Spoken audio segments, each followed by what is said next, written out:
हम लोग कौन टॉपिक अभी पढ़ रहे थे? अम्ल और भस्म पढ़ रहे थे। तो अम्ल और भस्म, देखिए अम्ल को इंग्लिश में क्या कहते हैं? एसिड कहते हैं। अब भस्म को इंग्लिश में बेस कहते हैं। तो ये दोनों के बारे में हम लोग जानते हैं, 5 टॉपिक है, इसके बारे में जान लेते हैं, ठीक है। तो देखिएगा अम्ल क्या होता है। अम्ल का जलीय विलयन कैसा होता है? खट्टा होता है। अम्ल को अगर हम लोग जल में डाल देंगे, इसका विलयन बना देंगे, घोल बना देंगे। विलयन क्या होता है? घोले ना होता है जी।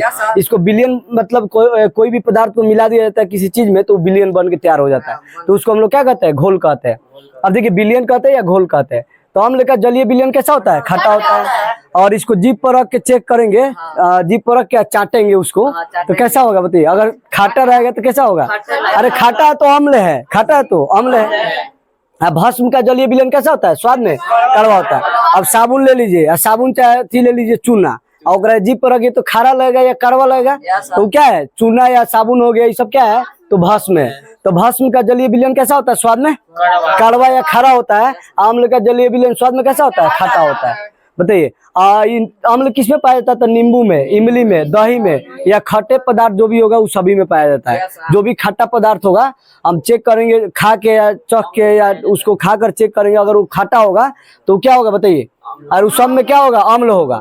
ये चूना होगा, साबुन होगा, धुआं सोडा होगा, ये खाने वाला सोडा होगा, इस सभी में इसका स्वाद कैसा होता है? खारा होता है एवं कड़वा होता है। तो इसमें क्या पाया जाता है? भस्म पाया जाता है। बताइए बादल जी, क्लियर हो रहा है कि नहीं? क्लियर हो रहा है। तब रात में ऑर्केस्ट्रा देख रहे हैं? नहीं सर। तब कैसे याद होगा बताइए? पढ़ाई याद होगा? याद हो जाएगा पक्का। बयान सुनते हैं, नहीं बताएगा तो पिटाई होगा, ठीक है।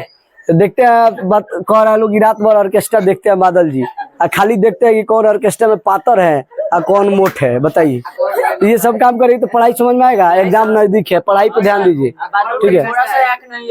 हाँ, सब पूरा ध्यान गईले रहता है वही पे ना। हाँ देखिए, ये ऊपर ध्यान रहता है। तो आप लोगों का कौन निमन है कि आप लोगों का ध्यान उसी पे रहता है। हाँ चलिए इधर देखिए, देखिए इधर। तो देखिए तीसरा पॉइंट क्या कर रहा है? अम्ल धातु से अभिक्रिया करके क्या बनाता है? हाइड्रोजन और गैस मुक्त करता है। ये क्या करता है? अम्ल का घोल ले लेंगे और उसमें धातु डालेंगे। धातु कोई लोहा ले लेंगे, चाहे सोना चांदी कोई भी ले लेंगे। सोना चांदी लोहा लकड़ी सब क्या है? धातु है ना जी। तो इसको अम्ल के विलयन में डाल देंगे तो अभिक्रिया करके क्या देगा? हाइड्रोजन गैस मुक्त करेगा।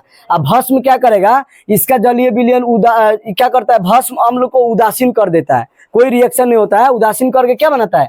लौन बनाता है। यहाँ देखिए चौथा कर रहा है, जल में घुलकर H+ आयन देता है। जो अम्ल है जल में घुलकर कौन आयन देता है? H+। अब भस्म जो होता है जल में घुलकर कौन आयन देता है? OH- देता है, ठीक है।